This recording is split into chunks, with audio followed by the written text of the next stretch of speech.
Hey, Brent Leary here. Uh, uh, Let me see. I can try one of two texts. I'm Paul Greenberg or Paul Greenberg here. Either one works. All right, consider both said. We are the CRM players. It is Thursday afternoon. It is hot. It is humid, but not inside, thankfully. Yeah, I'm in the room I'm recording in doesn't have air conditioner in it. Yikes. But yeah, well, it has vents from the overall house can air, coolness, so it's not bad. But It's good for when you need the vent. mm-hmm, Let it all out. that's right. Yeah, Yeah, it's going to be one of those days, folks. But anyway, we are the CRM players. And in case you haven't heard, we've been bringing the ads for 15 plus years now. yeah, and we'll be celebrating that in November. We certainly will. Wow. We Well, certainly will be. I would say with 200 are our closest friends, but everybody always says that. You know how you like every time you hear somebody talking about a large number, they add of our closest friends to it. It's Yeah, like such a cliche. it is very much cliche stuff, but that's all right. You know why I don't mind? Because I'm wearing another brand new Ram shirt. I like this one. I like the look. I like the feel. What's it made of? Cotton? So the touch, the feel. Hmm. Remember that old commercial? Yeah, I do. I don't know, but it just feels good. It ought to be made out of like gold lacings or something. How much I had to pay for this, but I like it. It feels good. It's kind of summery. It's light. It's airy. Did you get it from Fanatics? Yeah. I mean, it's like what gear do you not get from Fanatics or one of their affiliated sites at this Which point? is pretty much every other site in the world, Yeah, right? basically, it does feel like that. And I might as well just ship a monthly check over to those guys because They it's should just have a club. You pay them a certain amount, and then you just pick out items yeah. every Surprised they month. don't. Yeah. Mm. Anyway, we're glad to be here. And what the heck? This moment is Finn thing. I don't know. It's getting dicey. We're gonna It have to is, have a conversation with him. yeah, it is I mean, kind of we'll have to, if need be, we'll hand off the franchise to the rabbit. well, I was gonna say if you're gonna have a conversation with Finn, what language would it be in?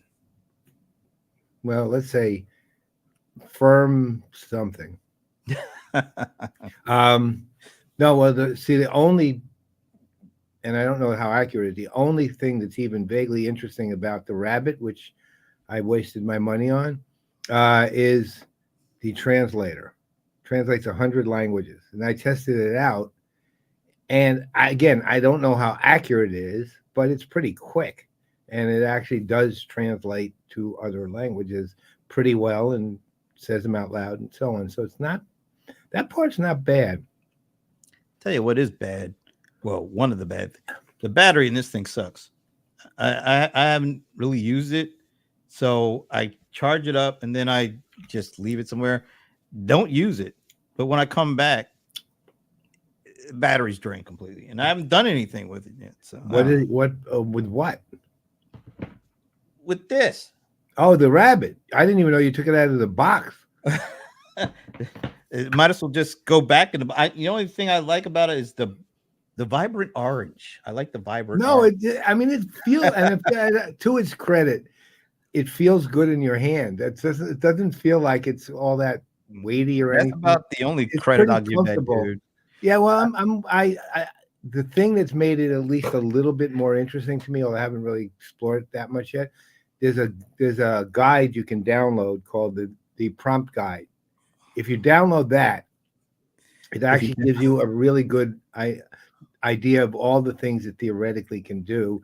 And if it does all those things reasonably well, it's pretty cool. But we'll see. well, do you have to download the prompt guide promptly, or take a little You time? really are on a roll here. You know who else is on a roll? Our moment of Berkson. That's right. Where is the bathroom? Something like that. I know Donde Está is where the But I think the baño is bathroom. yeah, the room of the bath.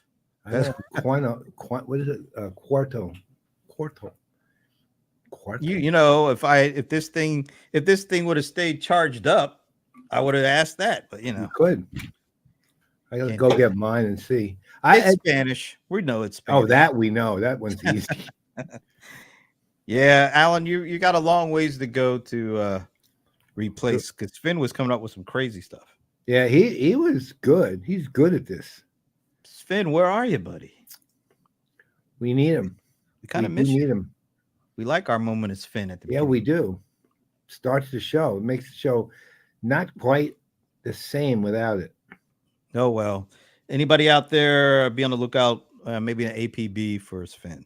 Sven Esser. Let us know. Let him know that we're looking for him. But in the meantime, you know, we got an interesting show because we got a familiar guest. He's been on a couple of times. And specifically for this show, they're on to talk about something really great that happened to them. And we'll let them talk about, him talk about that when we get to that point. But in the meantime, yesterday was a great PPN doubleheader day. I thought so. I mean, you did. Well, tell people about also the game plan that you told me about for a few good minutes. So yeah, yesterday we actually had 3 luminaries when you think about it. Mm-hmm. You know what? Your video all of a sudden is gotten a bit soft. Really soft. Yeah. Just now when you lean in, it's nice, but when you lean back, it's kind of gets soft. Something to keep in mind. But yeah, yesterday we had I had Ron Miller, enterprise reporter for TechCrunch, on. We did a few good minutes, and then a little later after that, you had on like the dynamic duo of Ed Thompson and Michael Mose. Yeah, on awesome. Talking Headless. Yeah, and that was really some good stuff on both of those shows. And you know what? I might even have maybe I'll play a little clip. A little clip from each of them. Maybe we'll do that. That's a good idea. Good stuff. Now, you know, I can't play this whole thing because it's like long, but I got a clip from each of these shows. I think I posted the one from a few good minutes a little earlier, but it's so one of the things, you know, and Ron and I, we always have really good conversations about stuff going on. Yeah, there you go. Now you go. You're looking good now. Yep. And we always have really good conversations, and so we decided maybe we'll try to do this on a monthly basis because there's so much going on in the world, in the enterprise tech world, and so we figured, why don't we just try to do this like a monthly kind of thing? And so one of the things that we talked about yesterday, in particular, you know, there's been this last couple of months, this speculation, these kind of ebbs and flows around this idea that HubSpot is going to get bought by potentially Google. They've been the one I've heard the most kind of whisperings about. Yep. But also apparently Amazon may have made some inquiries about this. And then an article came out at the end of last week that talked about a potential third bidder. They didn't say who the third bidder was. And we were like, that's right. So you got Google, you got Amazon, and whatever the third bidder, and they're looking at HubSpot. And both Ron and myself were like, man, something feels weird about this. So I'm going to play a little clip from yesterday, and maybe I'll get your take on the other side. Here we go. Sure. And I looked at an article I wrote about this, and it goes back to April.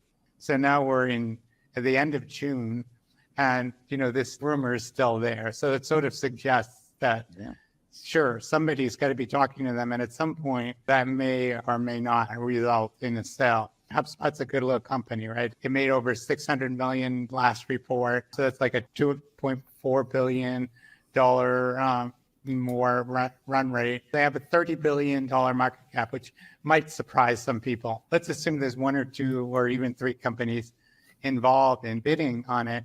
It's going to go some multiple above that, right? Slack was 27 billion. What is this going to go for? 35 billion, 40 billion? Looking at a company that has a market cap of 30 billion doesn't really fit into the way that Google has made acquisitions in the past. Now, it could be Google wants to move up the stack, Google Cloud and Amazon as well. It could be that they want this piece. But if you look at HubSpot, they're really SMB related, so they don't really fit with Amazon or Google Cloud, who are much more purely enterprise. It's not to say that they couldn't restructure, how they sell, but it's not the way it's traditionally been sold or marketed. And it would seem like kind of weird to spend, more than 30 billion. That's a huge number. All right, I'll just stop it there. Yeah, and we talked a bit more about it, just either Amazon or Google buying HubSpot and then potentially trying to position it for the enterprise. HubSpot, and I had Dharmesh on a few good minutes at the beginning of the year, and he was like, look, we're great. We love being in the SMB space. We're not looking to move up. Everybody's trying to go up. We're really fine, and we've put the time and effort to find a way to make a really good living in the SMB market, where it's kind of hard to do that. So why would companies like Google and Amazon be ready to spend 30, 40, 50 billion dollars if you think they're trying to compete in the enterprise application space? Because HubSpot doesn't do that. They're really, from Dharmesh's words, really happy about where they are in the SMB world. Honestly, Amazon makes no sense to me at all. I mean, literally 0 sense. Their model doesn't go in that direction, right? I can't see any place in Amazon's model, even within AWS or applications or anything like that, for Amazon to spend the kind of money it would cost them to buy a HubSpot for anything, even for SMB, right? Meaning, I just don't, that's not something they do. What HubSpot does, not something that only Amazon doesn't do, but it doesn't make sense for them to do it. Google has tried it multiple times and has failed every single time, right? And they're just being stupid at this point. If they're actually seriously trying to do this, and enterprise is the reason, or even, to be honest, even if it's not, again, they don't know how to deal with this market. They don't. They have no idea about the marketing automation, CRM, any of that. They're awful at it. They're not a good platform for it. I mean, they're useful in the cloud aspects always, of course, but they're not a good platform for it. They're not a good applications provider of it. They don't know what they're doing. I don't, the third party, I have no idea what that might be. It could be, I mean, one that comes to mind in a very odd way, although it's not necessarily a good choice, is Microsoft, really. Microsoft's marketing at that level, it's not great. Yeah. I mean, it's not bad. It's just not particularly, it's like when they bought Parature for the mid-market because their service, Dynamics customer service wasn't that good, right? It was all right, but Parature was better. And so they took it and they integrated it fully into, but one thing that makes that, the price difference. I'm getting ready to say, Parature was like, I think they were passing around a hat and getting spare change. We're not talking 30, 45, $40 billion. Yeah, well, I don't think anyone's going to spend $40 billion on HubSpot.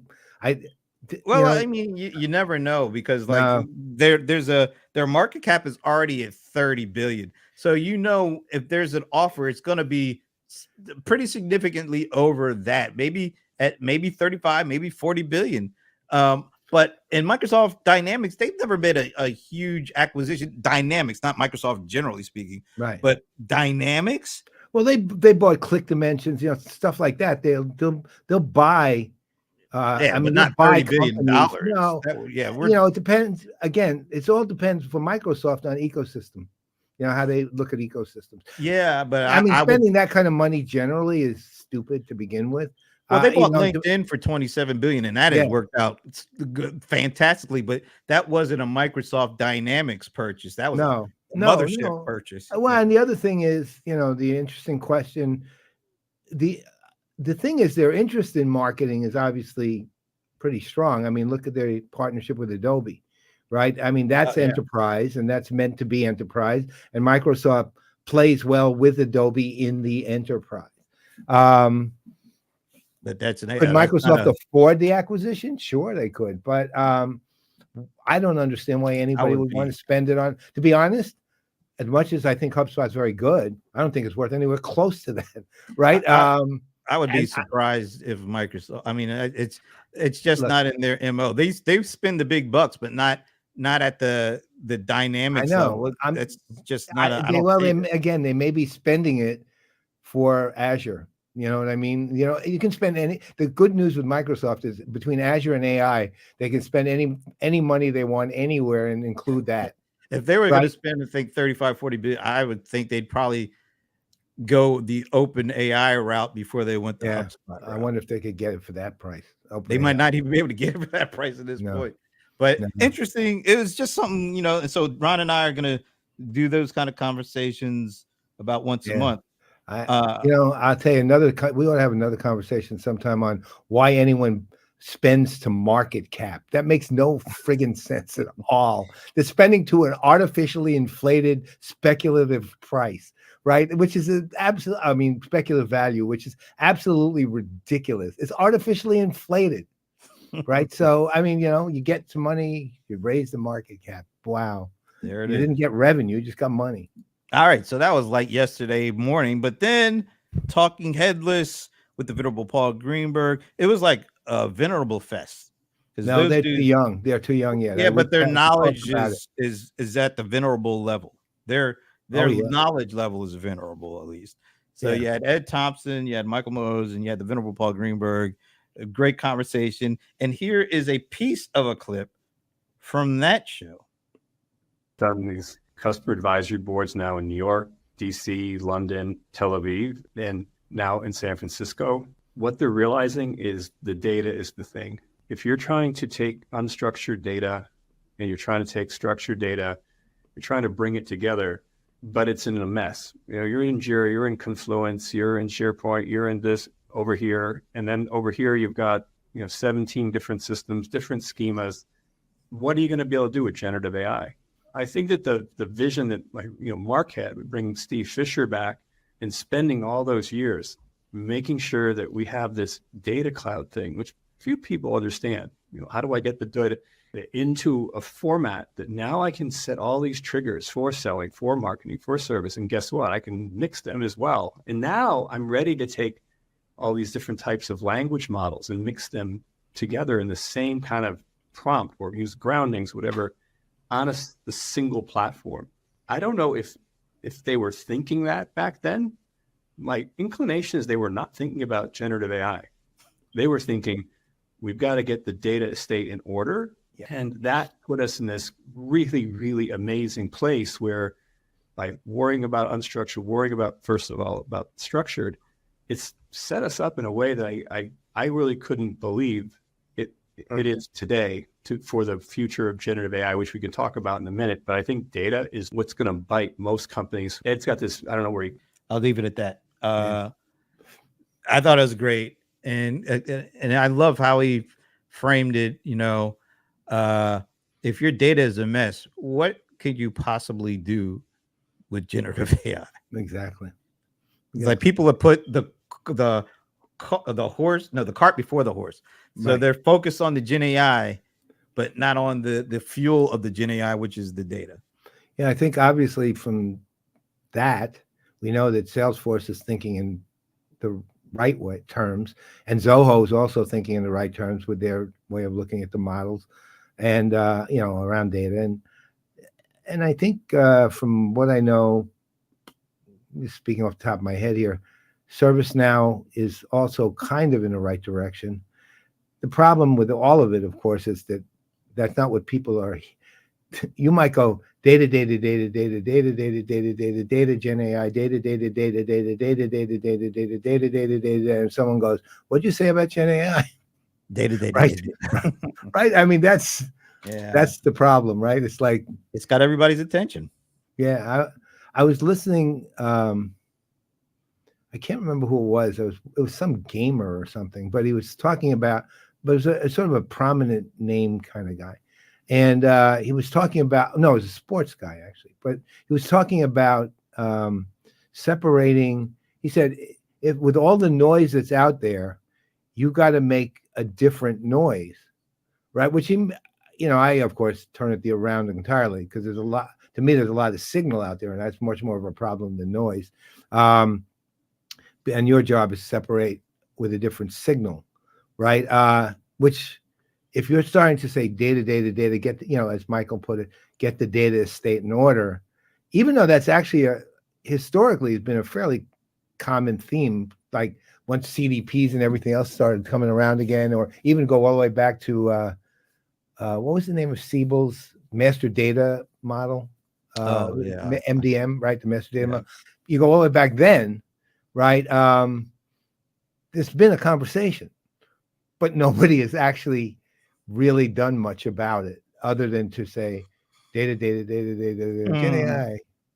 Well, everybody is so focused on the shiny object, and they're not focused on, well, what will actually make the object really shiny. And there's still difficult parts around that. And I think Michael, which is no surprise, he said something that was very honest. Was like, I don't know what they were thinking when they bought Data Cloud. I doubt they were thinking about Gen AI. Yeah, exactly.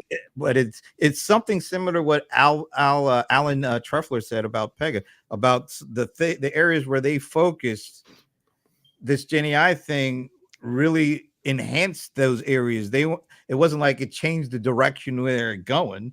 It was like, no, they enhanced. It kind of reaffirmed that we were going in the right direction, and now it's enhancing our abilities to continue to go in that direction. So I think what Michael said about what they did with that Data Cloud, and maybe the prescient nature of what they did, I think it kind of mirrors what I heard at Pega. It's like, we made good decisions that just so happened to be aligned with what happened when this Gen AI thing took off. Exactly. Now, yeah, and you know what? The good companies, the successful ones, will be the companies that figure out how to use Gen AI with the data that they have, or the data that they need to get, right? In a way that impacts the value of the company, right? That's what it's for. Well, I like companies that aren't just doing, just leading with Gen AI without any real connection to what they had been doing in the years running up to when this thing took off. It's like the companies who try to act like they didn't exist, and then they just existed as Gen AI. Maybe Gen AI created them, and then those companies I'm very skeptical about, because you got a long history. Yeah. So what happened? I almost feel like I'm foreshadowing something that Yeah. email. I just thought about that. I'm going to step back from that, man. But I think it's really important for companies to not just concentrate so hard on the new shiny object. I like companies who are able to connect the shiny object to the things that they were already focused on, and are able to enhance that and show that there's a connection, a nice line running between the stuff that they lead, the platform they put together for the last years, and that connects to the new shiny object, versus just, hey, just concentrate on the new shiny object. Don't worry about all the stuff we did before. To your absolute point, that's the one of the powerful things about Pega has always been the continuity of their corporate narrative over the years. I mean, they never just go off in some new direction without establishing the foundation prior to it, right? Never. I mean, not since they were a pure BPM company, and then they bought Cordiant, if you remember. Then it became a CRM company. Then it became a CX company. Then it became an engagement company. Now they're an engagement company with with AI. But they haven't ever put their customers in a position to wonder, what are we going to do now? Because they just shifted this way, because they knew exactly where Pega came from to get to where they are. Right. To me, that's always been arguably the most powerful thing Pega does. Every year, and then we move on. Every year at the keynote, one thing or two things are going to be talked about: the layer cake approach and the middle out approach. Yep. That has not changed. No. And what has happened is they've leveraged the Gen AI discussion to enhance those things that are foundational to what they've done, and actually reaffirm the importance of those things. So I like companies that are able to do that. Yeah. One last comment to that. Look, the best thing about those companies, the ones you're talking about, is they know how to explain evolution. They're not trying to be revolutionary, which is when you say Gen AI, we're it, right? Yeah. That's companies say we're revolutionary, we're changing everything. That's not what anyone's looking for. What people are looking for is how to usefully provide how to provide us with what we need to do what we do, whatever it is. And that's what they're looking for. They don't give a crap whether you're revolutionary or not. What they give a crap about is, how is your company how is your company over time? How is your company going to keep helping us to do what we do? And how are we going to utilize, as things change, how are we going to adapt to the change so that we can also adapt and work with you continuously? That's the power. And next year at Pega World, I expect, you did Socrates this year. You talked about Aristotle a little bit. Next year, I want some Darwin talk. I want a Darwin AI buddy of some sort. I want a Darwin coach. I want some Darwin. You're right. We need some Darwin here. Here's what you do. Here's what you do to get rid of another species. But this is Gen AI talking. Here's how I'm going to get rid of humanity. Yeah, but we are That's not the Darwin approach. We're the not going to get Darwinian AI. Gen we're AI. not going to get rid of this though. And now it's time for Like Stump the Godfather, to get rid of. the venerable Paul Greenberg. Brought to you by Microsoft Dynamics 365 Copilot. You know what? I actually heard that Darwin was a big fan of Benny Hill. So we're in good shape. That's right. All right. This week's Stump the Godfather. I did it again. I did the like this week's, and then I did the fist pound, and then I did the Stump the Godfather. I like that. I don't know why I made a big deal. I just like that. Anyway, this week's Stump the Godfather brought to you by Microsoft Dynamics 365 Copilot. I see you changed up the screen. Well, I wanted to make sure I didn't blow it like I have done in previous weeks or whatever. All right. I didn't mean that screen. I meant the open. I completely blew it. I completely blew it. How did I do this? Wow. You reversed the transition. But I had to see. I didn't take the answer out of the first part. No, you know what it is? It's how when you're doing that little transition, there's a before. You put it before something, and then something. Notice it says it's not supposed to say Gartner predicts that 60. It's supposed to be. I know. That's what I'm saying. But I put it on here, and then look, Alan even still got it wrong. Oh, I suck. Well, okay, let me guess. I got so wrapped up in the Darwin stuff. I mean, this sucks. Oh, that was good. And that was Stump the Godfather, brought to you by Microsoft Dynamics. Yeah, I think Microsoft doesn't want to be known as that. Man, I hate that. Way to go, Michael. You nailed it. How'd you know? You cheated. This is really. You cheated. I gotta stop multitasking. I was trying to do too much stuff. Thanks, Alan. Thank you, Alan, for the one time he's ever done in his life. Try to make me feel better. All right. So with all that done, Jesus. Luckily, our guest is in the green room. So mercifully, I'm going to turn things over to the venerable Paul Greenberg for today's introduction. All right. I mean, I've known this guy, I'd say forever, but it's actually probably longer than that. It Right, doesn't if look that's- like it. I'm just saying he doesn't No. look like that. You know. No, the thing about our guest is he's a very senior executive. In fact, he's the chief growth officer at Creatio. His name is Andie Dovgan. But here's the thing. He is the youngest looking senior executive I have ever seen. I mean, Wait a minute. Ever seen? ever Wow, that says seen. a lot. And I mean, he is actually young, but he's not so young that he looks, well, you'll see when he comes on, you're not going to believe it. I mean, if you realize that I've known this guy 13 years, you'd think I met him when he was 7. Maybe Right. you did. No, I didn't. He was the age, when I met him, he was the age he looks now. Right. Maybe he knows Darwin. Maybe Darwin. That's gives him it. tips. Or else he's a time traveler. That's conceivable too. Well, you called him the Benjamin Button of. Button. He is Benjamin Button. You'll see that in a future clip. But he's also, by the way, a great executive. I mean, he's interesting guy in a lot of ways. Not one thing he does really well, and it's unusual for an executive with a title that's specific, which is that he's a very good at, I'll call it multitasking, but it's multidiscipline, really. He knows how to handle very effectively different areas across a company.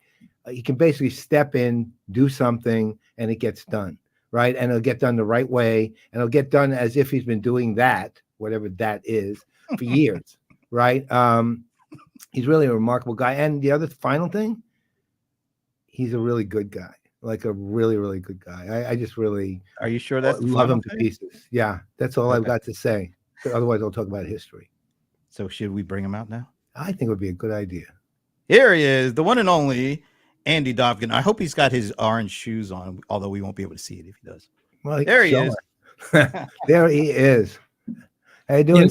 I use a special filter that makes it look younger, you know.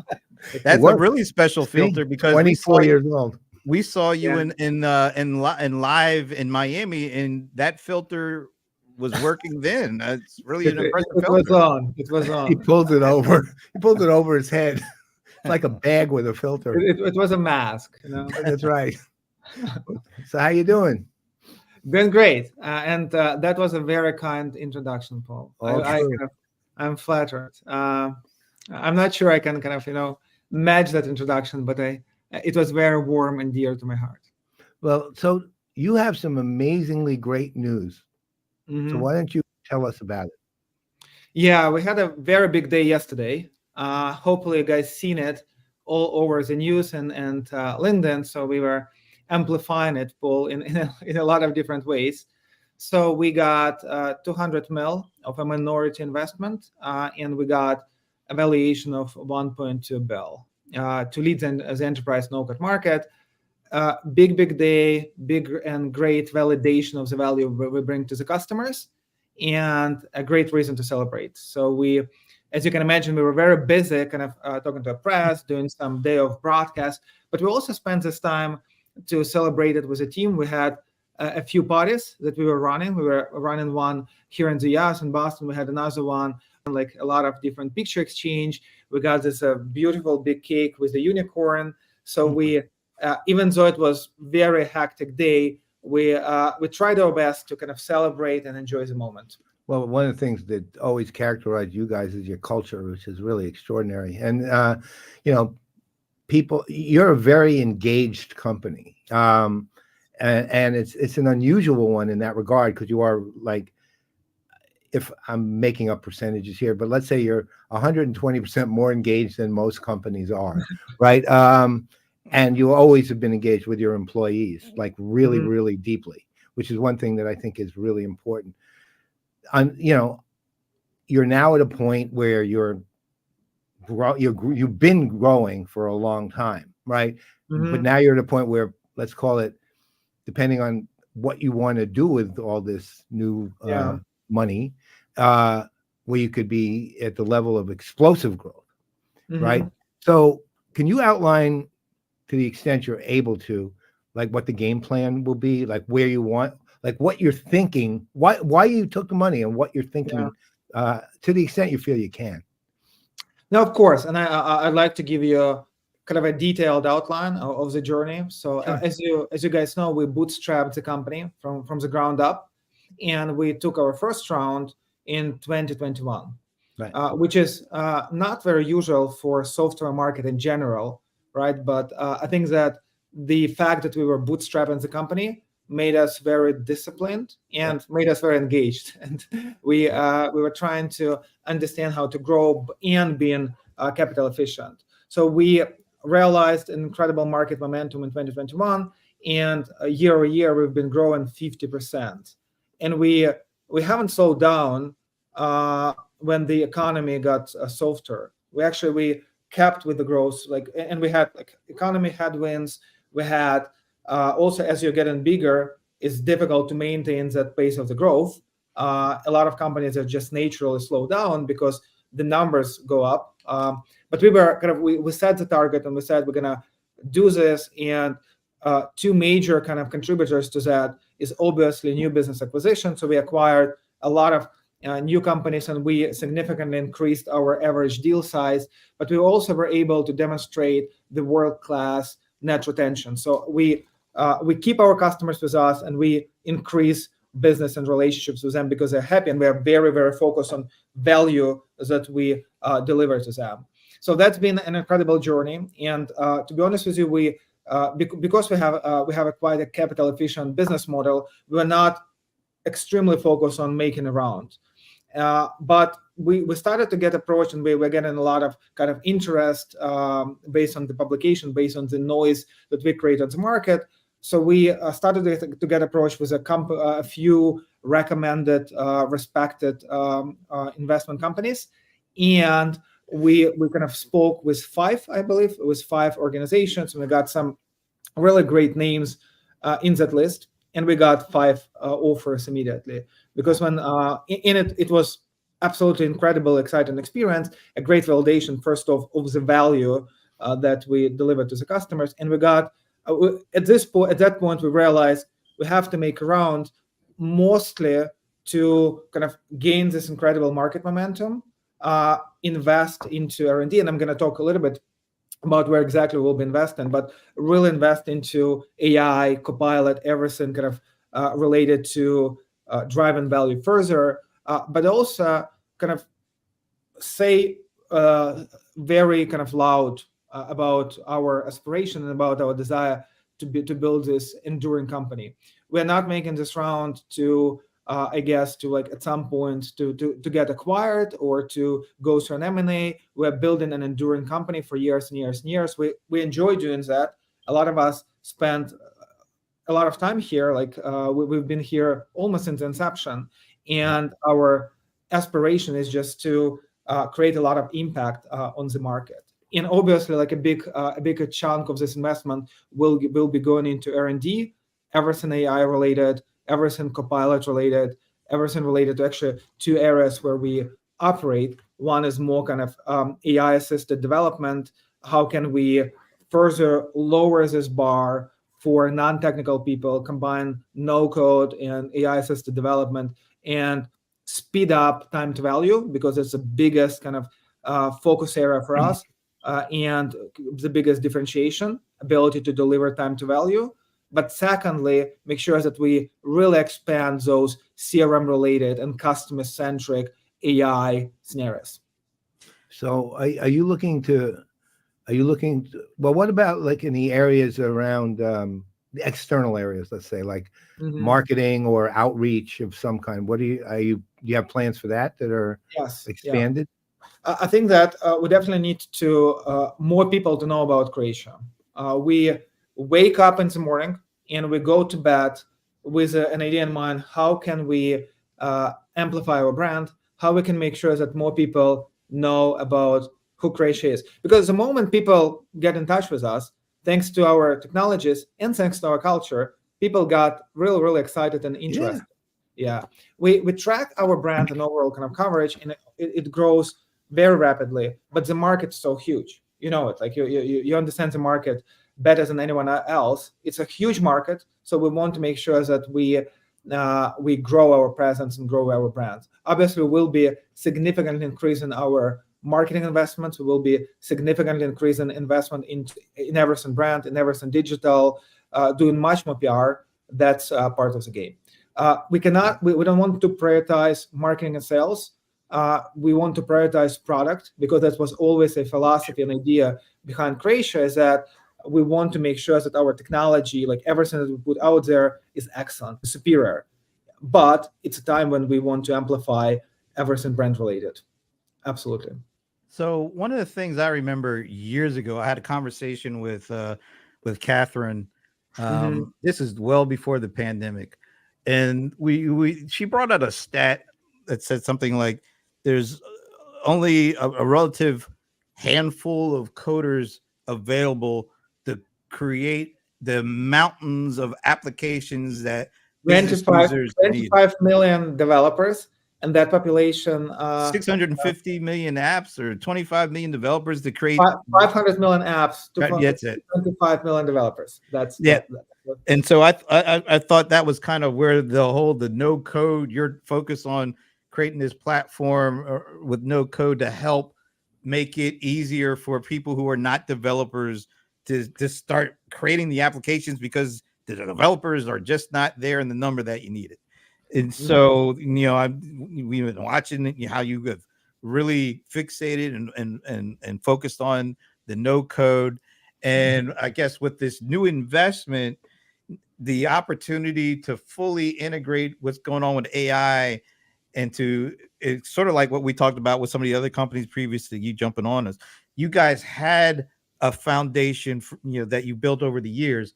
And instead of saying, hey, we got Gen AI, it's more like, where can we leverage Gen AI the best to enhance the things that we focused on and talked about and have built? So maybe you could talk about what it's going to take, or what you would like to do to further the no code, not only the platform, but the message, and how you're able to will be able to leverage Gen AI and other forms of AI or whatever else that comes with this investment you just picked up.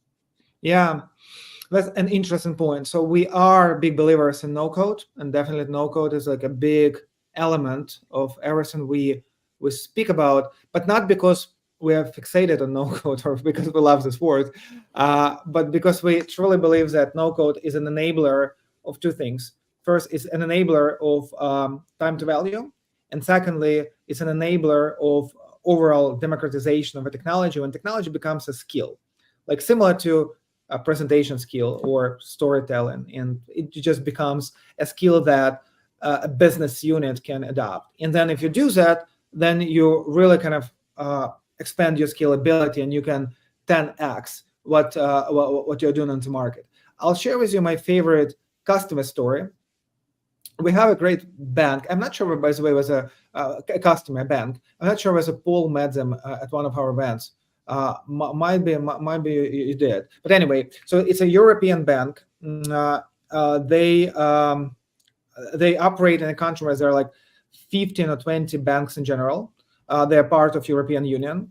And when COVID hit, they needed to shut down branches. Like all banks in their country shut down branches. And then all the management, all the boards said, now we need to go and open online kind of lending process. We need to just launch it. And our customer was able to do that in 2.5 months, like up to 3 months. And they were able to go live, and they became the first bank in their country that went live with that process, because they invested in no code, they invested into Center of Excellence, they were ready to go.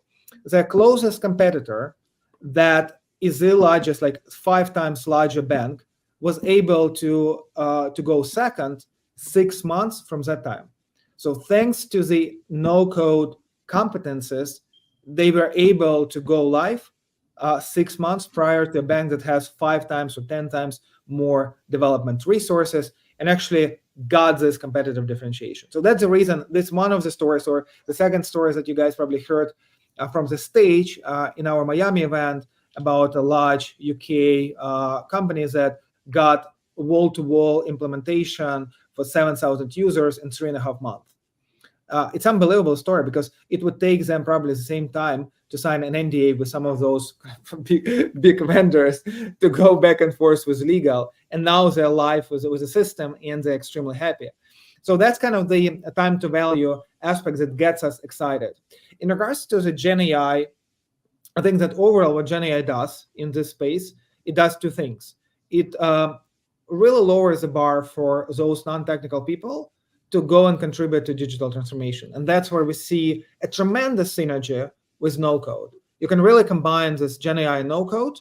For example, you can start building your app. You can describe, or I'll give you another practical example.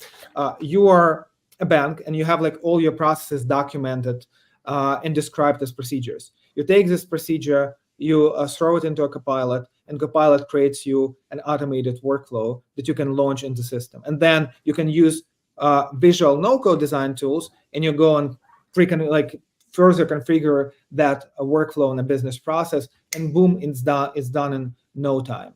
So that's a great example how you can use a combination of Gen AI and no-code together. So this is a big aspect where you can really impact the kind of capacity level, what you, Brent, mentioned about like not having enough of developers, but using Gen AI as an enabler of faster developer. And secondly, it's everything related to customer engagement. Like how can I use Copilot to get an insight immediately about a customer? How can I get Copilot to get my email campaign localized in 17 different languages? We've been doing this funding process, and we needed to localize our press release in 14 different languages. And we use some of our internal Copilot AI assistants to do that. Then we kind of proofread it, but we saved us days and days and days to kind of organize this process. So those are a couple of examples that I have in mind. So you guys have always been, look, there's no question about the quality of your platform, the integration, the profoundly integrated nature of it too. And also the, one thing I always have harped on, as you know, is the good looks of the platform. I mean, the thing is the best looking UI I've ever seen. Is it like the Benjamin Button of CRM platforms? No, it's not getting younger. It's getting prettier, man. It's just gorgeous. And I don't usually attribute the word gorgeous to a UI of a platform, but it is. It's really a beautiful UI. So you've got tech, and even though you don't necessarily have done this a million times, you can scale to anything, really. I mean, you're already at the level where you don't have to build scalability in your platform. That said, you've performed extremely well as a company in the mid-market and kind of the lower ends of the enterprise, like divisional enterprise companies, things like that. Meaning you haven't had the opportunity to scale to, I mean, maybe you have that we're unaware of, but to 150,000 seats or something. For example, years ago, I was on this project. I was doing Lotus Notes work, and we did a pilot project for Hyundai, and the pilot was 25,000 seats, but the actual project was 250,000. It was huge, right? It was the biggest project in Lotus's history at the time. There was never an issue of Lotus scaling to it. There was an issue of figuring out all the other elements it took to make it work, right? Meaning the people, the experience they have, so on and so forth. Are you looking to go there? And if you are, given you also have to have people who know how to sell to that market because it's a different sales cycle, things like that. Are you looking to bring people in who can do that? I mean, how are you looking at the market itself in terms of where you want to go? Because I know you didn't take the money to stay the same size. No, of course, and it's a big check, right? So you need to be strategic about it. Yeah. So we definitely see a tremendous opportunity, a market opportunity in organizations of a size, say, 500 million up to 10 billion.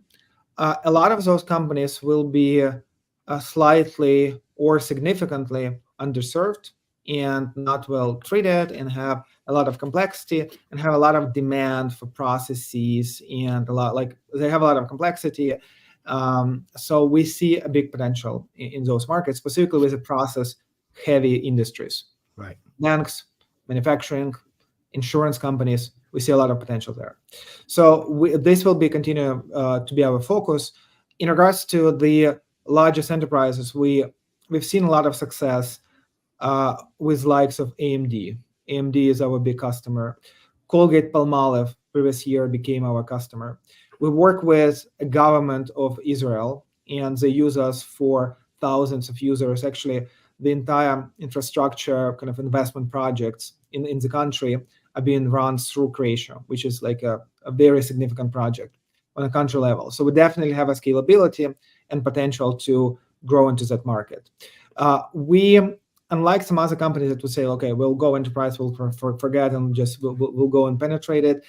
That's not the way. I think that we continue working with segments where we see that we bring value, and we will be scaling to those organizations because, of course, we know that our platform can handle the volumes, Paul, you've mentioned, and we've seen success there. It's not the only focus, like that, just let's forget about everything and let's do and go into Bank of America of the world. And by the way, if Bank of America is listening to that podcast, give us a call. We'd love to.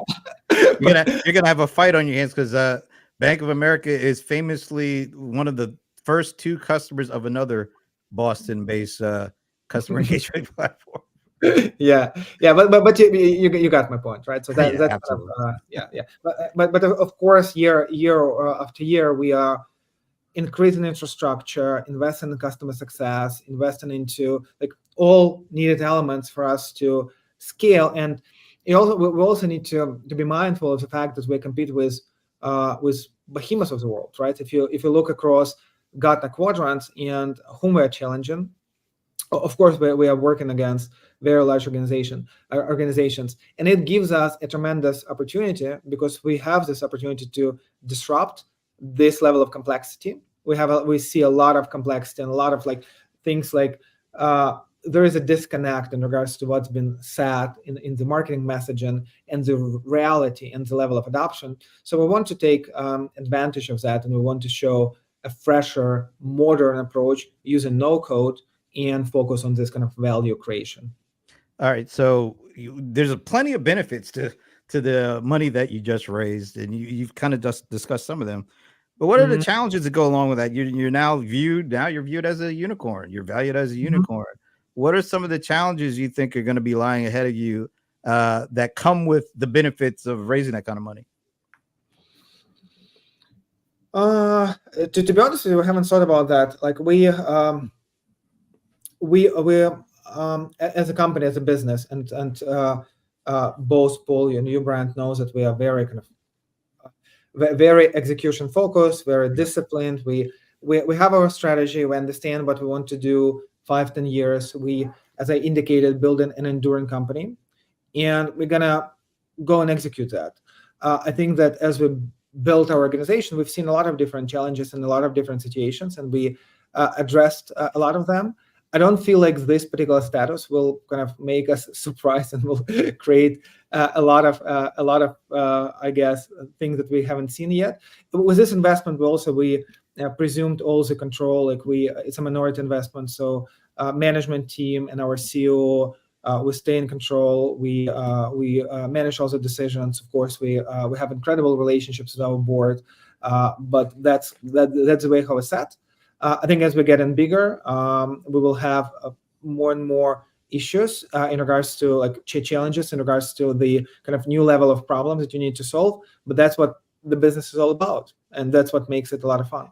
Well, 2 or 3 things to that. Actually, first, one of your investment partners actually said you were the best managed company they've ever seen, right? Which is literally the words that he used. Secondly, the word that was sort of floating around in the analyst world and so on was that you were, and this is several months ago before you took anything, but that you're an industry darling. That was the word, and which means that you're being noticed, right? And people are liking what they see. Mhm. To Brent's point, one of the things that comes up, which is it's not a challenge in the sense that uh, you know, you can plan for it exactly, but you can work with it when it happens, which is it's a challenge of meeting expectations. It has nothing to do. Look, here's the thing. What happens is you know what you want to do. Okay. Mhm. And you definitely do that. Again, well managed, right? You know exactly what you want to do. On the other hand, the market expects you to do, given the way it looks at things, which is still a little bit of, telephone, the game telephone, where Mhm. as you get to the end, it's way overblown from what it started. That happens. It always happens. And so even though their expectations of you are not realistic, your expectations of you are realistic, that gap can hurt you. And you have to actually deal with it. It's not like you can just say, well, it's not the case, so we just won't deal with it, because ultimately those are your future customers or your Mhm. competitors utilizing the gap to do what they do. I mean, so to that point, that's I think something that's a challenge that already exists for you. Once you hear well managed and industry darling, you've got the challenge. Okay, it's right there. It's because it's basically there's an expectation gap that's going to happen. I would And couple that.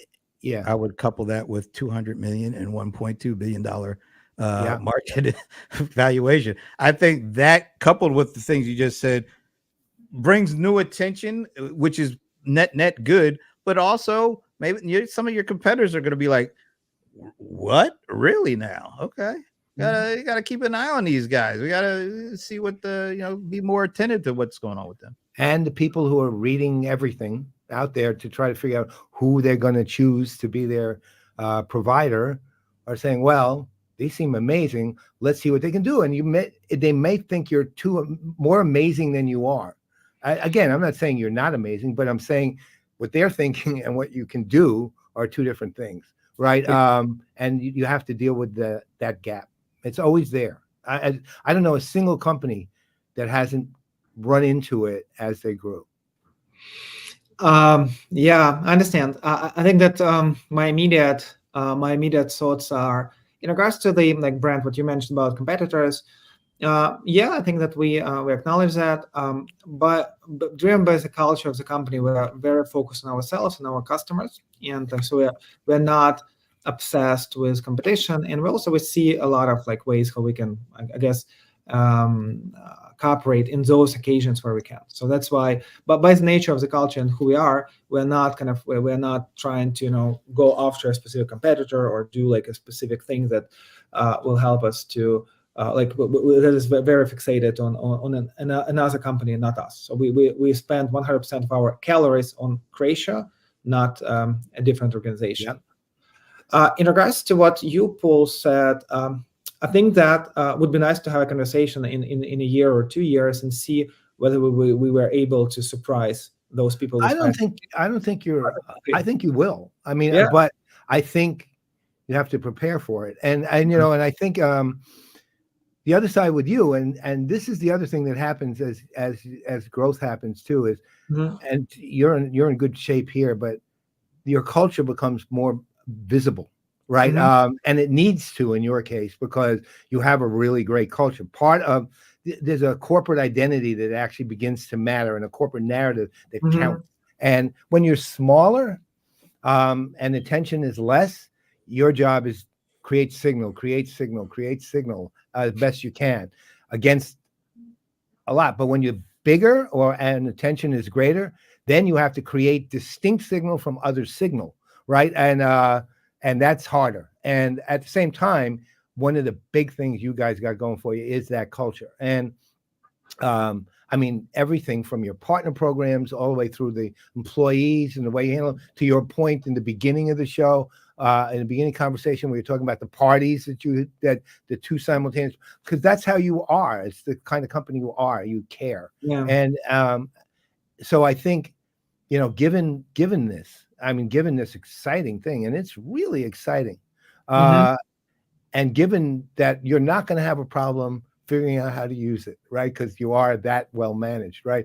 And and I guarantee none of those investment companies that invested in you first time and second time are worried about that, because you'll do it right. So the real question now for you, and I think the thing you're going to do well with, is, okay, how do we, to your point, how do we become better known? And when we're better known, how do people see us, right? And that's going to be the part that you just have to, the challenge you got to meet now. Yeah, but Yeah. there's opportunities to get known, but not just for like traditional marketing. Right. We need to get known. You know, I think there's a great opportunity for you guys to get known as for no code, Gen AI, actual meat and potato work. That's what's so great. And that's the way I think the best way of getting known, as opposed to just like, you know, blasting marketing campaigns that have no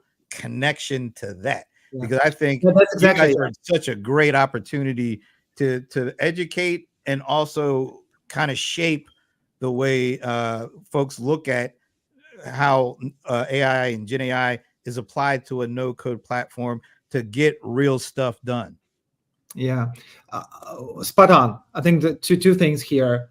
The opportunity is incredible. Like, I hope that I won't, like, because I'm a Benjamin Button now, I won't get to my 3 years until it's all realized. So the opportunity is amazing, is incredible, and we want to capitalize on this momentum. Momentum couldn't be better. We are extremely excited. We're extremely amazed with this opportunity, but we are also very focused on it. Secondly, I agree with your brand. I think that everything that we do, we want to lead from the value point of view. It's not that let's go and spend all money on billboards and Super Bowl ad. Let's go and create technology and that will be that is so strong and so powerful that everyone wants to hear about it. And that's exactly what we're doing by showing this time to value, by demonstrating our customers, by putting our customers on the spotlight, and showing that you don't need to wait 12, 15 months to get your stuff done. You can do that in two months, and it's real. It's not a marketing promise. We can show you another 300 customers that done it and that are so in love with Creatio that they automated the entire business based on this technology. So that's kind of the opportunity we're pursuing. And that's actually continuity for you as a company too. It really is. And that's the other thing they always have to establish. But you have shown throughout your entirety of your existence the value. And not only that, you've proven it.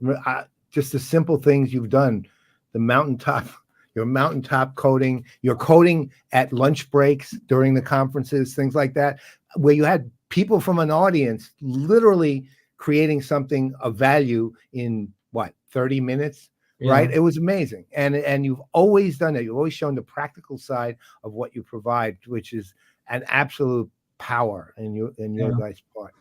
Yeah, I would agree. Yeah. All right. Well, we're at the top of the hour, just slightly after that, and we know you're a busy man. You got to figure out ways to use that money. We're not going to keep you long here, but we appreciate you stopping by. Maybe I'll have Paul call you about a way that you can use some of that money. There's a conference coming up. Thank you so much for inviting me. I really, as always, sincerely enjoy all of our conversations. Sending you a lot of love and peace, and we'll be in touch. You got it. Take care, man. Thanks a lot. Awesome. Bye now. Bye-bye. All right. That was great. Yeah. I'm so happy for them. Matter of fact, Alan Berkson said that was great. No, he said this was great. Oh, you should have a fight with him, argue with him. So no, that was great. I'm going to have a fight with it because I don't think of AI as being vegetarian. I want meat and potatoes with my AI. I'm sorry. That's it might be vegan. That's the problem. Then well, while we try to figure that one out, this has been great. I'm glad we were able to have him on and it was a good that kind of conversation with him. And it's always good to hear from companies that we known way back when, and they're still doing and getting credit for the good work they've done over the years. And there's no other way to credit a great credit. Know what? Than to give them a bunch of money to do even more stuff. Yeah, and technically they've been their technology has been solid as a rock the whole time since we've known them. solid as a rock. I feel Yeah, like I mean, Ashford and Simpson should come on at this. That's moment, it. You know. No, what was I can't think of it. Never mind. I was going to make a joke, but I literally can't think of the name of Starsky and Hutch. That's what I was thinking about. I like Ashford and Simpsons. Solid as a rock. Yeah. Well, fair Anyway, enough. this was it's good. Love this conversation, Yeah, me too. and love to see companies like that doing what they're doing, which is Amen. lots of good stuff. Amen. And we already knew he was not a Patriots fan, so we didn't even have to do that other part. But anyway, another great show. We're not going to be around next week because next week is July the 4th. That's right. And we're all going to be hiding from fireworks. We're going to be independent of this show.